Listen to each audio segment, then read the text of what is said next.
Welcome back to my channel. ನಾನು ಇವತ್ತು ಹಲಸಿನ ದೋಸೆ ರೆಸಿಪಿ ತೋರಿಸ್ತಾ ಇದ್ದೀನಿ ಫ್ರೆಂಡ್ಸ್.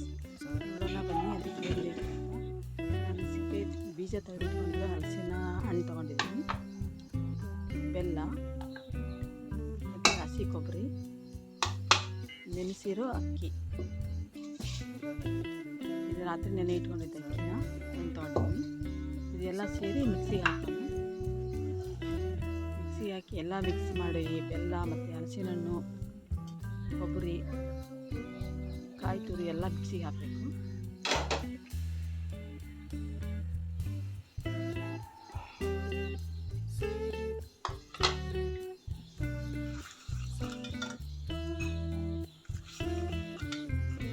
ಮಿಕ್ಸಿಗೆ ಹಾಕಿ ದೋಸೆ ಹಿಟ್ಟು ಇರ್ತೀವಲ್ಲ ಅದೇ ಥರ ಮಾಡಬೇಕು. ಇದನ್ನು ದೋಸೆ ಹಿಟ್ಟಿಗೆ ಯಾವ ಥರ ಮಾಡ್ತೀವಿ ಅದೇ ಥರನೇ ಮಾಡಿ. ತುಂಬ ಚೆನ್ನಾಗಾಗುತ್ತೆ ದೋಸೆ. ಮತ್ತು ಇದ್ರದ್ದು ಕಡುಬು ಮಾಡ್ತಾರೆ. ನಾನು ಕಡುಬಿನ ರೆಸಿಪಿ ಈಗಾಗಲೇ ಹಾಕಿದ್ದೀನಿ, ಬೇಕಾದ್ರೆ ನಮ್ಮ ಚಾನಲಲ್ಲಿ ಹೋಗಿ ನೋಡ್ಬೋದು. ನೋಡಿ ಫ್ರೆಂಡ್ಸ್, ಈ ಥರ ಆಗಬೇಕು. ಆಯಿಲ್ ಬೇಕಾದ್ರೆ ಹಚ್ಬೋದು, ತುಪ್ಪ ಬೇಕಂದ್ರೆ ತುಪ್ಪನೂ ಹಚ್ಬೇಕು. ನಾನು ತುಪ್ಪ ಹಚ್ತಾ ಇದ್ದೀನಿ.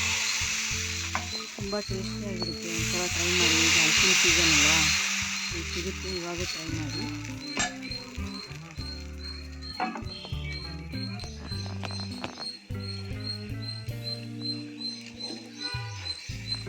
ದೋಸೆ ತುಂಬ ಚೆನ್ನಾಗಿರುತ್ತೆ ಫ್ರೆಂಡ್ಸ್, ಒಂದ್ಸಲ ಟ್ರೈ ಮಾಡಿ.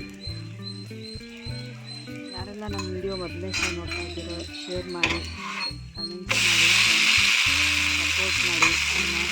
ಚೆನ್ನಾಗಿದೆ, ಹೇಗೆ ಸಪೋರ್ಟ್ ಮಾಡಿದರೆ ಮುಂದೆನೂ ಹಾಗೆ ಮಾಡಿ ಫ್ರೆಂಡ್ಸ್. ಯಾರೆಲ್ಲ ನೋಡ್ತಾ ಇದ್ದೀರಿ ಸಬ್ಸ್ಕ್ರೈಬ್ ಮಾಡಿ, ಶೇರ್ ಮಾಡಿ, ಸಪೋರ್ಟ್ ಮಾಡಿ ಫ್ರೆಂಡ್ಸ್.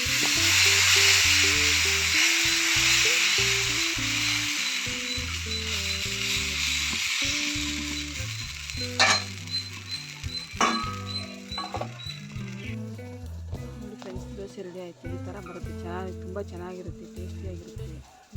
ಒಂಥರ ಮಾಡ್ಬೋದು ಫ್ರೆಂಡ್ಸ್, ಮಾಡಿ ನೋಡಿ. Thanks for watching friends.